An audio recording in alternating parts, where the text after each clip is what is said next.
Welcome, everybody. I'm Jenny Altschuler. I'm a member of the Festival Organizing Committee. I'll wait a sec while everyone calms down. This year's festival is made possible, you may have already heard this, but from the generous support of our sponsors, Brattleboro Community Television, the Stepansky Family Trust, the Thompson Trust, the Vermont Arts Council, the Vermont Humanities Council, and the Wyndham Foundation. We would also like to thank our advertisers that you'll see in the booklet, the program, and we encourage you to support them. The festival is run entirely by volunteers, but has very real expenses. Your donations allow us to present the festival every year. We encourage you to contribute using the QR code on the donor cards. There are little postcards over there on that table that are around the room to donate online or to use the donation boxes that you'll see around. We can't do it without you, and we really appreciate your support. Please take a moment now to turn off the ringer on your cell phone, but feel free to use it to take photos and share them on social media and tag us if you'd like to. And I'm now thrilled to be introducing Ann Hood and Michael Ruhlman. I will start with Michael since you're right there. Michael Ruhlman is the author of 9 nonfiction books, 1 collection of novellas, and 9 cookbooks, most recently the Book of Cocktail Ratios, The Surprising Simplicity of Classic Cocktails. And that's over there, you can see it. He is the co-author with various chefs of 10 other cookbooks and is the author of Thomas Keller's seminal The French Laundry Cookbook, as well as the highly successful series about the training of chefs. Best known for writing about food, chefs, and the work of professional cooking, he has also written for the New York Times, the New York Times Sunday Magazine, the Wall Street Journal, Gourmet, and I'm sure many innumerable publications.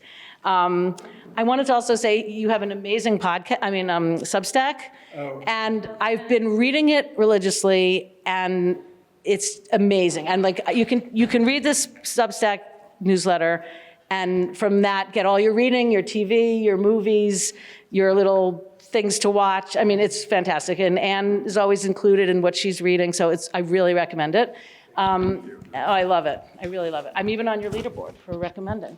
But this won't count. This won't count, Jenny Altschuler. This won't count, but I will give it to you. So hope people sign up for that. Now, Anne, I want to say that we just read your book, Fly Girl, my husband and I, over the summer. We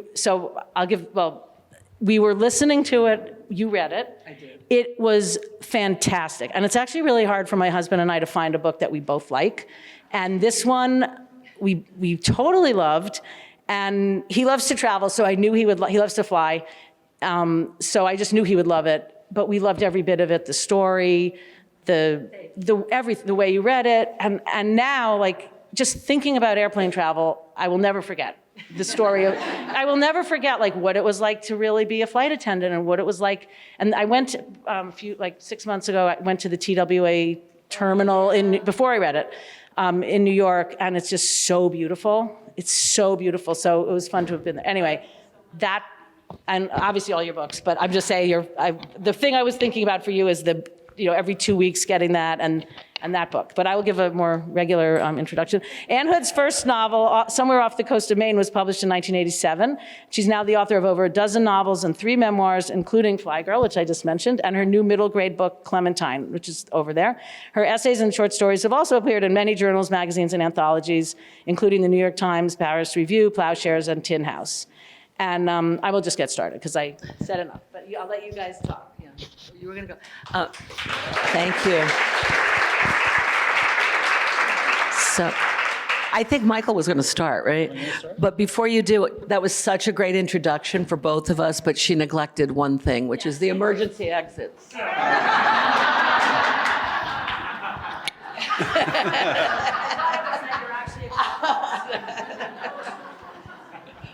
Well, hello, everyone. We're so happy to be here in Brattleboro. We love it. And I guess we're going to be talking about our 2 different books. There are two of mine over there, very different. And just the writing life between 2 highly competitive writers. I just came out with a book that I'm really pleased with. It's called The Book of Cocktail Ratios. And during this book began because during the pandemic, we started doing live Instagram Friday cocktail hours. And we do a new cocktail each night. During the pandemic, when we were all locked up, we had a pod of 4 of age, 4 drinkers. And one of the occupations was to make a new cocktail each night. and make it for everybody and explore it. And as I did these cocktails, both for the Friday cocktail hour and for our nightly cocktail, I realized how connected they all were. That a margarita is really the same as a Cosmopolitan. Cosmopolitan has a dash of cranberry in it and uses a different spirit. A Boulevardier is a Negroni made with whiskey. And so I wanted to explore all these families of cocktails that were the same. And I realized, I win. And I wanted to explore, was there something here? I'd written about 10 years ago a book called Ratio, The Secret Codes Behind the Craft of Everyday Cooking, which looked at proportions. That recipes aren't really a list of ingredients and amounts. It's a list of ingredients with proportions relative to one another. So I realized that a bread dough was in fact 5 parts flour, 3 parts water. You need a little bit of yeast, you need some salt, but the 5 to 3 ratio worked. And I came up with about 30 ratios to learn, and because once you know a ratio, you can experiment, it frees you. You don't need to rely on a recipe. Cocktails, it turns out, are solely ratios. They are ratios, and they're so similar. So I just thought I'd look at all these cocktails and their families and write a book about this. And for a long time, I tried to sell this proposal, and I couldn't sell the proposal. Until a chef in Providence, where we were spending much of our time, said, "Can you get me a book of could you get me your ratio book? I just hired 2 new chefs." And so I did, and I went on Amazon, and I saw that there was an Audible version of Ratio. And I thought, well, I didn't know there was an Audible version of Ratio. I called the agent who handled the book. She said, no, I didn't license it. And so I called Scribner, an old colleague there at Scribner, and said, who do I talk to? And she said, talk to this person. And so I called this person named Kara, and I said, did you license Ratio for audio? And she said, no, we did not. And they got it taken down immediately. It was a pirated edition. Somebody had recorded it and put it up there on my page. And I said to this Kara person by email, I said, hey, Kara, somebody thinks we can make money on this thing. Why don't we do an Audible version ourselves? And she says, good idea. Do you have anything are you working on anything that we could dovetail it with to promote it? And I said, no, but I've got a proposal that's ratio related, but I don't know who to send it to. And she wrote back, well, you'd send it to me. And so I Googled her, and she's the executive editor of Scribner. I thought she was in the rights department or something. But she got the proposal. She loved it. At the exact same time, a PR firm promoting a watercolor artist named Marcella Kriebel, based in Washington and Oregon. And they said, would you like to see some of her illustrations? I liked what I saw, and I thought, sure, send them to me. They were food-related, tea towels and posters and things like that.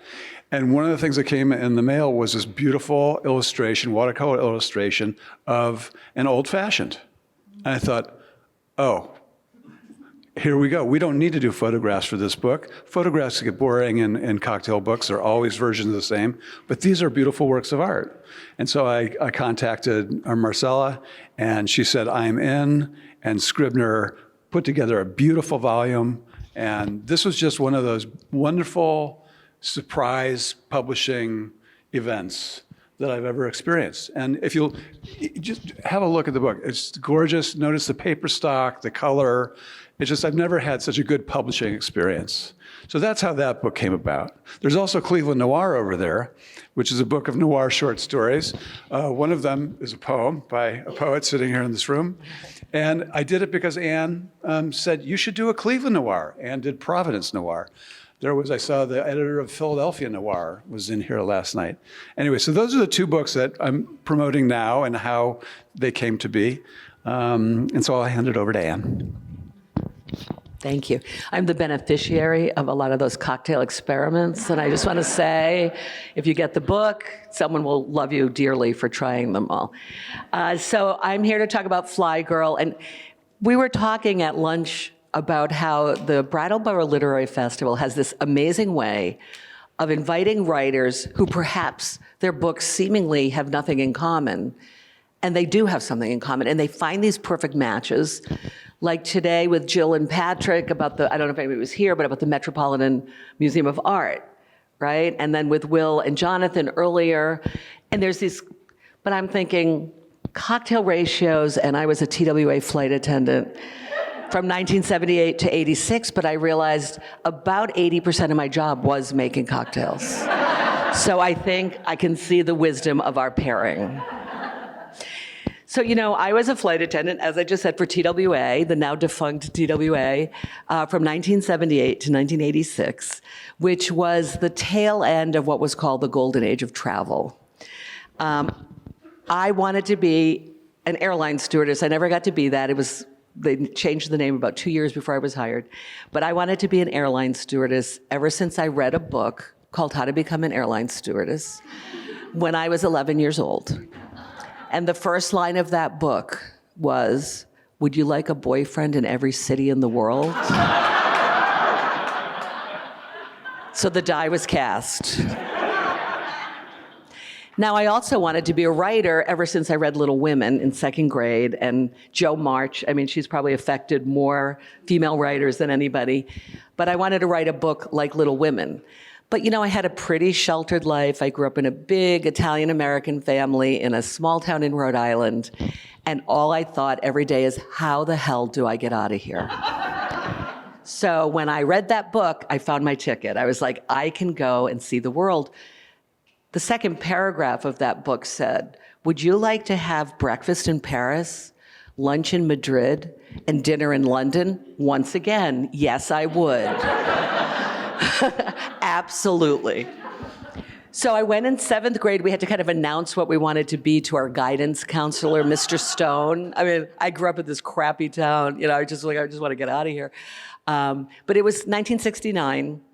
The male teachers had to wear suits, and he owned exactly one. It was a brown, wide wale corduroy suit. This guy would schwitz like no one's business, like in April. You'd start sweating. He had the walrus mustache and the mutton chop and aviator glasses. And so he says, "Well, Anne, what do you want to be when you grow up?" So I said, "I'd like to be a writer." And he said, "Oh, Anne, people don't do that." And I said, "Oh, well, how do we get all these books?" And he looked over and he said, "All the people who wrote those books are dead." So I was like, wow, that's how that goes? Okay. I'll put them in my drawer and get discovered when I'm dead. So he said, "So, you can't do that. So what else would you like to do?" And I said, "Well, I'd like to be an airline stewardess." And he looked at me and said, "What is wrong with you?" He said, "Smart girls don't become airline stewardesses." So I'm like, I'm 12, I have 2 ideas. You help me out here, Mr. Stone. And he said, "Look, be a teacher or a secretary, or make your life easy and just get married." Now, to his credit, anytime I returned to Rhode Island to give a reading from one of my books, Mr. Stone came. No longer the aviator glasses, gray hair. Now he's got a polo shirt, kind of shuffles when he walks. And he'd always hug me, and in my ear, he'd say, "Don't tell that story." And I would say, "Oh, Mr. Stone, I'm going to tell that story every time I talk. Because women need to know what we went through to get where we are, right?" Yeah. So that's my Mr. Stone story. So I did become an airline stewardess, a flight attendant. I wanted to fly for TWA or Pan Am because they flew internationally. When you're a kid with stars in your eyes, you don't think, "Oh, I hope they base me in Pittsburgh and I get to go to Columbus every day." You are like, Paris. I want to be in JFK and get me in Paris. And so I went to TWA and experienced the end, as I said, of the golden age of flying. And I just will tell you a couple stories, and then Michael and I will talk to each other, then open it up for questions.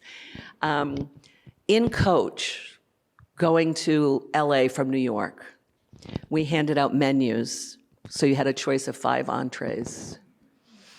After takeoff, we took your orders. We had special pads for that. We took your order.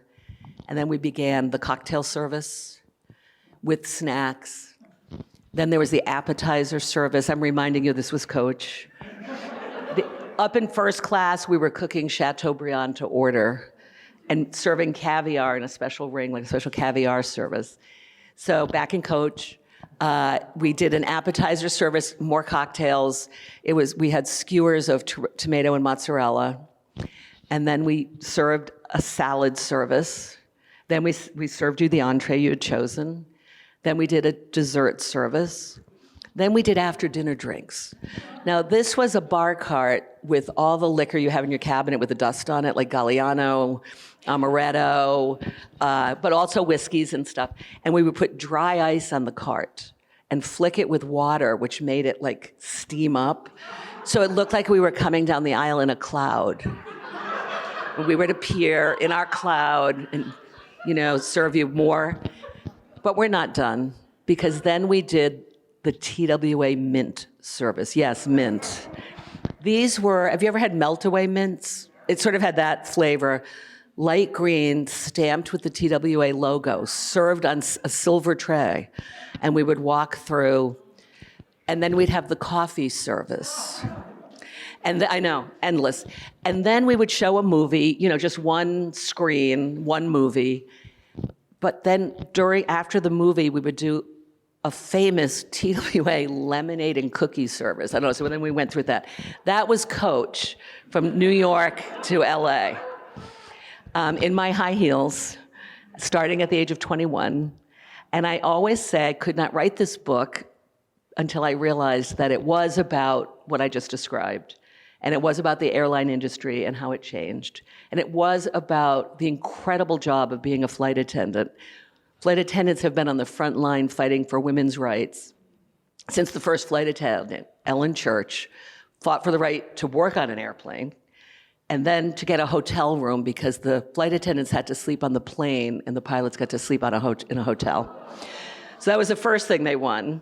The second thing they won was to be able to get married. The third thing they won was to be able to fly after the age of 31, because TWA famously said, if a man doesn't want them, neither does TWA. Then they fought for the right to have children and keep their job. And the last right flight attendants won was to not have a weight requirement. That ended in 1996. So they fought for a long time to just have this wonderful job security, and I was so proud to be a flight attendant and to grow up at 35,000 feet, because that's what I did.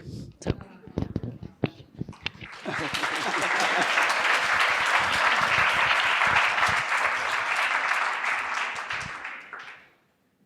The weight requirement is always really striking, and I'd love for you to tell them about your good friend.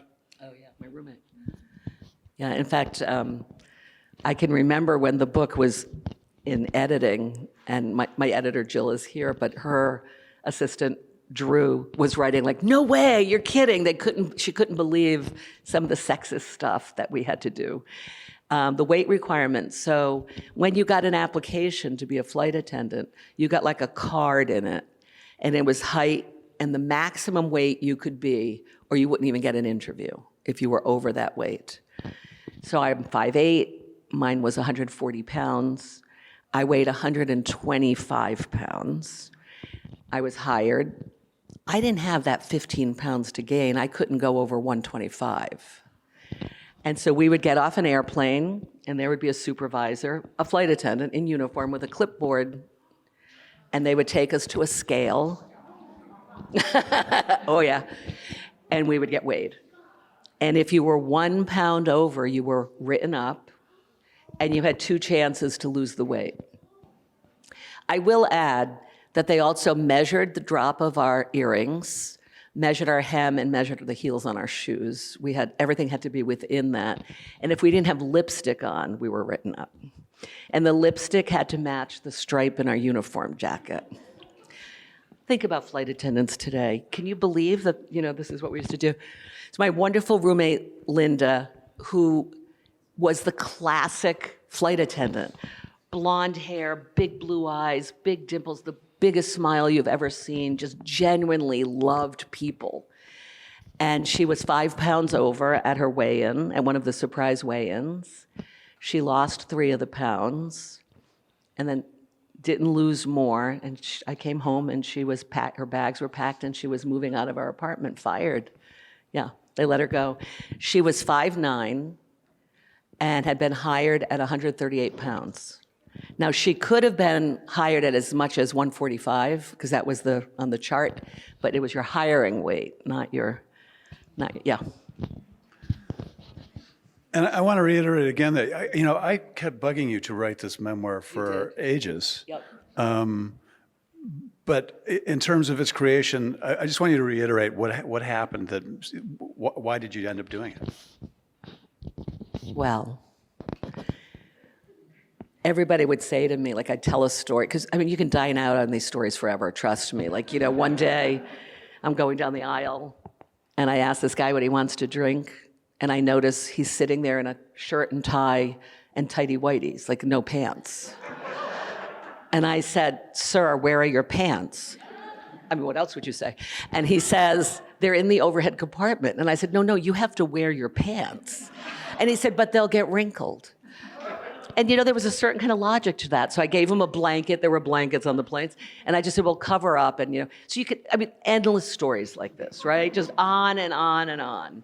So people were always saying, you have to write about this, but they were so anecdotal. Who wants to read a book of anecdotes? The woman in first class breastfeeding her cat is a good one. One of my favorite experiences. Like, I'm 22 years old, and I had a sheltered life, and this woman's got a caftan and a cat, and I'm just saying, it wasn't pretty. Or another time in first class, in those days, it was all men in first class. If it was a woman, it was like Diana Ross. Like, women, or like once I had Anwar Sadat's wife. But other people were not in first class, other women. And once, first class, 6 or 8 men, business suits, one woman dressed in a business suit. I was like, wow. I was really impressed. We served cocktails. She went into the bathroom. A guy sitting over here went into the bathroom with her. I thought, that's weird. He came out.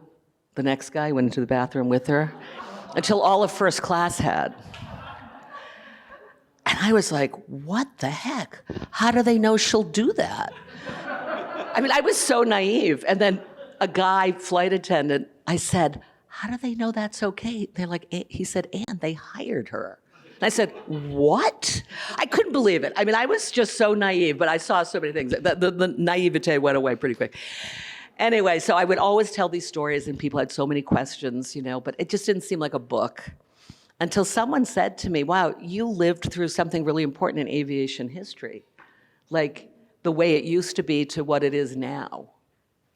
And I was like, I did. I never put it in historical context. I don't know if you heard Jill and Patrick today, but Patrick said something about how if the old Greeks and Romans walked through the Met, they'd be like, what the hell? They put all the stuff in the wrong place. What does that have to do with if you lived in that time, you weren't aware of that time. And that's sort of how it was. I never thought about flying at this very particular time. And so I wrote a proposal, was able to write it. But it wasn't until I realized that this was a coming-of-age story that it made any sense to me, that it wasn't a history, that it was a coming-of-age story.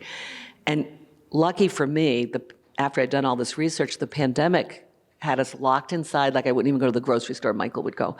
But every day for a couple hours, I would visit that time when I used to go anywhere, anytime. And it was just so magical for me to escape every day in that way, Thank you. All right, so I have to ask you something. What's your favorite cocktail? Well, the go-to cocktail is a martini. Martini is made with gin, as we all know. Oh, it drives him crazy if you order a vodka martini.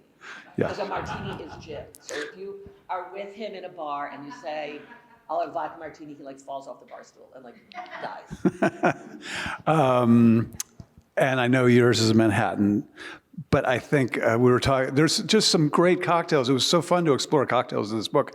I came across one that I didn't know, Will Schwalbe here, and I've been talking about this one, the Pegu Club, which is a gin sour made famous at the Pegu Club in not Myanmar, in Burma. And so it was fun to explore these cocktails. I love a Mai Tai. I love a Mai Tai in a large part because it's been so debased that when you have a good Mai Tai, you say, oh, this is what this drink is all about. Mai Tais don't have pineapple in them and things like that. Any juice, do they? They have lime juice. That's the only fruit juice they have in a Mai Tai. It's all dependent on a good Jamaican pot-stilled rum. So it's just really fun to explore these cocktails. I love a whiskey sour. They were one of the most popular drinks in the country in the late 19th century. And then these two got debased with sour mixes and bad whiskeys, and they fell out of favor. But in 1987, I believe it was, Dale DeGroff and Joe Baum, the restaurateur, opened up the Rainbow Room, and Joe Baum, who's a legend in the industry, said, we're going to do a proper cocktail service. I want you to read this book from the 1930s and this book from the 50s. Let's put together a program. And that really was the beginning of the craft cocktail era. And it's where we started bringing back great cocktails. We just lost a bartender, I can't place his name, who what? The guy who created Stenson? Yeah, yes. Who, thank you very much. He was in Detroit at a bar, bartending in Detroit. He found an old recipe for a drink called The Last Word, which is chartreuse, gin, maraschino liqueur, and lime juice. Tried it, it was fantastic. And that's why we have The Last Words, because these people who got really into cocktails found the good ones. And that is a good cocktail. I want to tell you, really good. It's a fabulous cocktail. Love that one. Just putting in the So it's really fun to explore what we'd lost and what we now have again. I think that was one of the great pleasures. And also just to isolate the families of cocktails. There are 5 families. There's the Negroni family, the Daiquiri family, there's the Margarita family, there's the, I'm forgetting one, Martini family, and there's one other I can't come to mind. Did I say Negroni? Yeah. Yeah. Well, they're all color-coded in there. You figure it out. And there's a mix of ones that didn't really fit any ratio, like a Mai Tai. But it was just fun exploring these again to see. It was a reminder of what carelessness and thoughtlessness and cheapness, the desire to make our food cheaper. What we've lost because of this. And so that was a great pleasure of writing this book. Michael, one of my favorite stories, because there's a lot of history in the cocktail book, can you tell everyone how the Old Fashioned got its name? I love that story. The Old Fashioned got its name because our first cocktails were, actually the very first cocktails in America were a Geneva-style gin with bitters and sugar.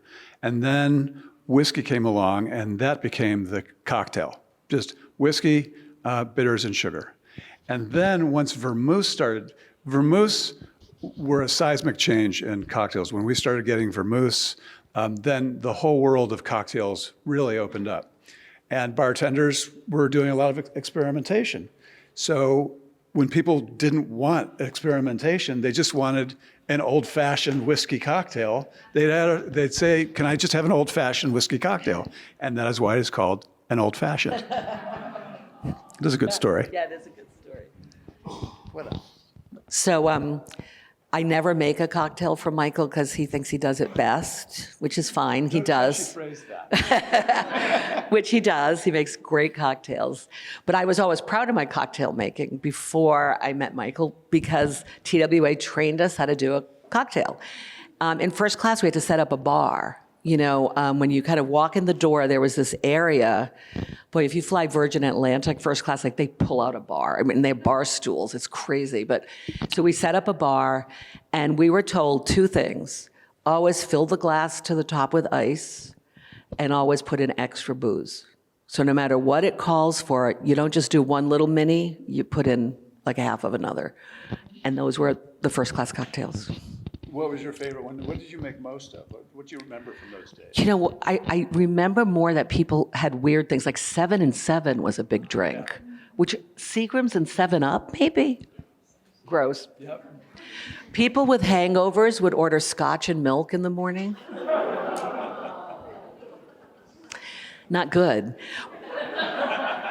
No, but we had minis that were already, like martinis were already mixed. So we didn't actually mix cocktails, but like there were a lot of gin and tonic kind of thing. That was big, yeah. You know, a milk punch is not that bad. No, but just like a Dewar's with a pile of milk in it is not good, no. No. Do you want to open it up for questions? Or Yeah, I think we should. Way in the back. Have I ever made a cocktail with smoked maple syrup? I can say that I have never made a cocktail with smoked maple syrup, but it's a good sweetener. I do like smoke, so I would certainly be interested in trying. You know, a nice sour with like lemon, whiskey, and that smoked maple syrup might be delicious. Do you have one in mind that you're thinking? I would do a whiskey, lemon juice, and maple syrup. Try that and see how the balances work. I do two parts whiskey, 1 part honey, 1 part lemon juice, and just see how that works and move from there. Another thing ratios are great for, which she brings up, is that you can sort of riff on things that you like. You can change out a spirit and see how one spirit affects a drink and another doesn't. Thank you. I like that question. A two-part question. If in times of turbulence, which cocktail do you recommend? Either in air or just spiritually. And then the second question is, which cocktail do you most associate with noir? Wow. I have to say that Megan Abbott, who's like not a mystery writer, but a thriller or suspense writer, wrote a terrific essay in the Wall Street Journal about 8 years ago about gin in noir. So I don't mean to answer your question, but it's a really good essay, and I'm sure you can pull it up online. Megan Abbott about gin. So Michael and I, every night at 6 o'clock, he makes a great martini and a great Manhattan, and we sit down and play cribbage with our cocktails and little goldfish crackers. So I think that Julia Child's favorite, right? His favorite snack, yeah.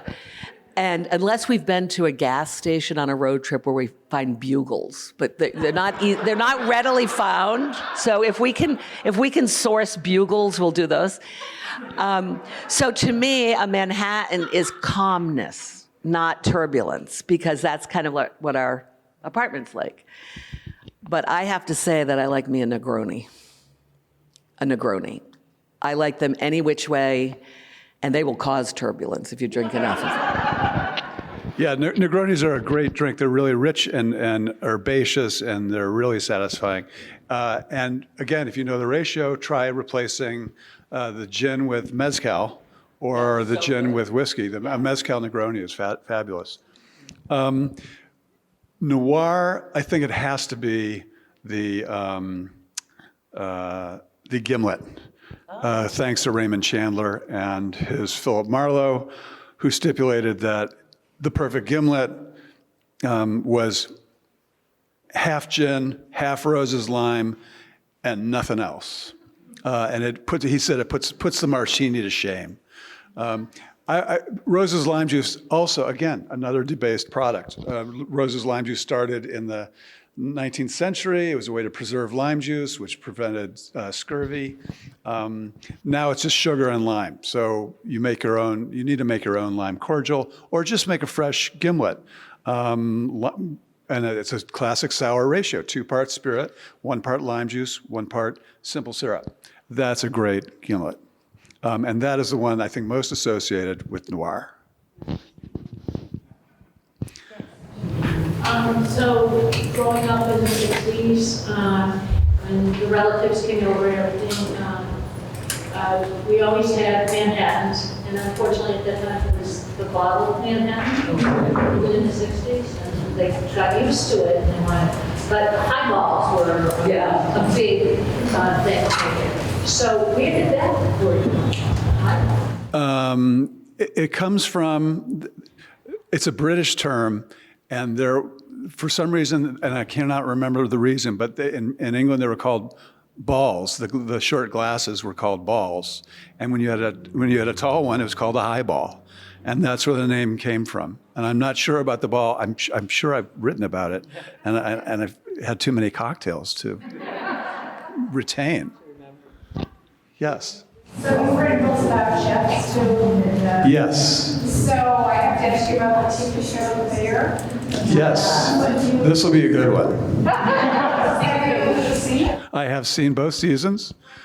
I loved it because I thought that it was the first live action, as opposed to animated, that really got the kitchen ethos right. It got the intensity, the pressure, the animosity between the cooks, even though it was laid atop a Chicago sandwich shop. So I love that it got all these details right. Sense of urgency, the way they spoke. So it's the first time that I've really seen an accurate portrayal of the kitchen. Anne, what did you think of The Bear? I hate that show. I just am a stickler for like things that don't make sense. And in that show, and I agree that the kitchen stuff is so intense and blah, blah, blah. But like the plot doesn't make sense. And it drives me crazy. If you haven't watched it or you're in process, block your ears because I'm doing 2 spoilers. Spoiler 1, well, the first thing is it's a sandwich shop. And they're acting like it's Lutece or something. It's ridiculous. So that on its own bothers me.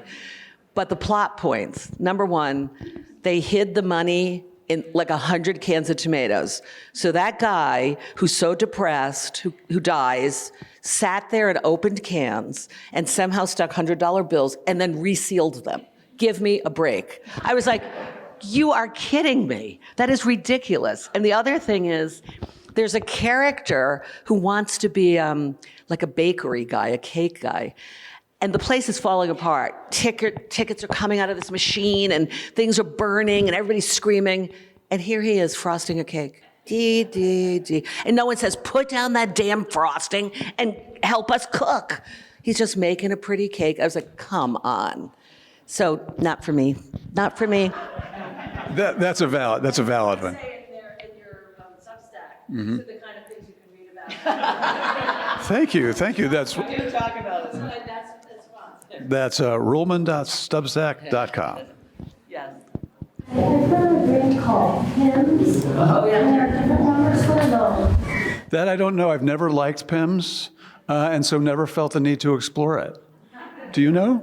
I don't know what the numbers are. I did have a Pimm's cup in London like Sunday. You did. Last week. You did. That's right. Pretty good. Way in the back. What is the crown jewel or crown jewels of your home bar? The crown jewels. Well, right now it's that green bottle of chartreuse, which is hard to get now. Right? I like a really good pot still Jamaican rum. We are huge fans of Islay whiskeys and really nice bourbons. So I'd say those are the main items that I sort of cherish there. And I have to put in a good word for, we were at a restaurant in Cleveland called Edwin's, and we're served a chartreuse and tonic, and it was amazing. It's a really great cocktail. Yeah. Yeah. Do you have a philosophy around Bloody Marys? One question, what's your approach? And what is your opinion about adding like a lobster tail and a piece of filet mignon? She hates it. When a Bloody Mary comes with a shrimp on it, she hates it. I too, I like fresh tomato juice. I mean, I like actually blending tomatoes and straining them and using that as the base for a Bloody Mary. It's one of the few vodka cocktails that I genuinely like, approve of. I like horseradish and Worcestershire and lemon and lime juice both, and some celery salt. But it's a good cocktail, and I'm all for it. So you're a purist. Oh yeah, oh yeah. Totally. You seem to disagree, or No, I don't. I actually completely agree. When these things come at me with all this stuff in it, I don't know what to do. pull out. Yeah. Exactly. Yes, ma'am. For Anne, after 1986, I mean, many years have gone by, how has your attitude shifted when you're now flying? You know, so she said, how did my attitude change about flying after I stopped? I stopped in 1986 because of a labor dispute, or honestly, I believe I'd still be flying. I loved it. I had no intention of quitting. But in 1985, something happened that rocked aviation from a flight attendant's point of view. American Airlines stopped putting olives in their salad to save money. And I know that's ridiculous, but it began what we now have as far as service, because they started cutting, and we were now using on TWA, by the time I stopped, powdered cream and Coach. And so these small cutbacks, which are seemingly insignificant, were huge to us, you know? And my friend, after TWA went under, he went to work for American Airlines. And on American, they would mark in first class who had actually paid for a ticket and who was a frequent flyer upgrade, and they would offer different wines. So all of these things, not to mention, of course, adding seats, you know, and all of that, it's hell to fly, you know? You're not comfortable. There's no food. I mean, literally, I've been on planes like from the West Coast or whatever, where you have to change and you don't have anything to eat. My daughter flew to meet us in Hawaii on United Airlines and asked to buy Pringles. You know, they're on the cart. And my daughter's 19. And the flight attendant said, "Do you have an account with United?" She goes, "No. I don't even have money. I mean, I'm 19. You know, I have this credit card of my mother's, you know." And they're like, "No, you can't have those Pringles." So I think it's gotten really kind of bizarre. But I have to tell you, one of my great fantasies, you know, when I go to sleep is, I want to start an airline. And I know how I would run it, and everyone would fly with me because it would be so nice. So I still hold out hope, and, you know. Well, it worked for Richard Branson. He did it. He did it. He had money, though. Yeah. Do you have any war stories to tell about flying, being a stewardess when there was the smoking section? And did you have to light people's cigarettes for them? Oh, wow. She asked about the smoking section on airplanes, and did I have to light people's cigarettes? I didn't have to do that. But it was ridiculous, right? So first class had no smoking, 3 or 4 rows, then smoking, then like a little curtain, and then no smoking for coach. So, you know, you were cooked. If you were in coach, you were getting smoked no matter what. A 747, the back, like where the tail was, the tail cone, there were about 30 seats back there. And one lucky international flight attendant, usually the most junior one, so usually me, worked what was called E-zone, and it was the smoking section. And I did all those 30 people and their smoke, like my hair and my uniform, when I would get to the fancy hotel in Paris, would be so bad. I'd have to pack extra uniform jackets because we stunk so much. But just shortly before me, so I was hired in 1978, they did pass out cigarettes. We didn't have to do that, but just a few years earlier, that was something that, one of the jobs, yeah. Jill. Yes, I have a question for each of you. Michael, what is the deal with espresso martini? It's an oxymoron. I think the popularity of the espresso martini is, they figure it's like the Red Bull and vodka that they're drinking now. It's a stimulant, and it just hits some sort of critical mass, and you see them everywhere. They're dessert drinks. It's crazy. I don't particularly like them. I think they're gimmicky. I think they will go away in a couple of years. One can only hope. I noticed a lot of young people drink that. So Anne, my question for you is that you navigate between memoir and novels. Can you talk about that? Yeah, so how the headspace of both? Yeah, so it's really funny. When my first book came out, 1987, somewhere off the coast of Maine. I was at a cocktail party, and I had been a flight, it hadn't come out yet, but it was about to come out. And I'd been a flight attendant, and because it was a strike, like I lost my job in a minute. So I really went from asking 300 people chicken or beef to being at like literary cocktail parties. It was so weird. My head was spinning, right? And I was talking to this guy, and I'm just blabbing about being a flight attendant, and he says, stop. Please stop. No, he said, stop. If you write that down, I'll publish it in the Washington Post on Sunday. I'm the styles editor. So I did, and he did. And it got a lot of attention. I was on a TV show about it. It was just crazy. And my publicist at Doubleday said to me, you should be writing essays, personal essays, and memoir. You should write about being a flight attendant. And I remember rolling my eyes internally, not to her face, thinking, who the heck cares about me? But my first book came out. I lost my job, right, with TWA, and I needed to make money. And back then, there were these things called magazines. And there were so many of them. And I supported myself until 2008 writing personal essays for magazines. And from those spun my first memoir, which was called Do Not Go Gentle, about trying to get a miracle cure for my dad when he was diagnosed with lung cancer. That started as a couple of articles I wrote, personal essays. So when you're 7 years old and you say, I want to be a writer, you're not thinking, I would like to write my memoir. You're thinking, I want to write Nancy Drew or whatever. And so it took me a while to wrap my brain around writing memoir and anybody wanting to read it, But things present themselves in your life that can only be told and sorted out through memoir or nonfiction. And when those things arise, I find myself thinking of the best way to make sense out of the chaos around those things. And so that's when I feel the draw toward memoir.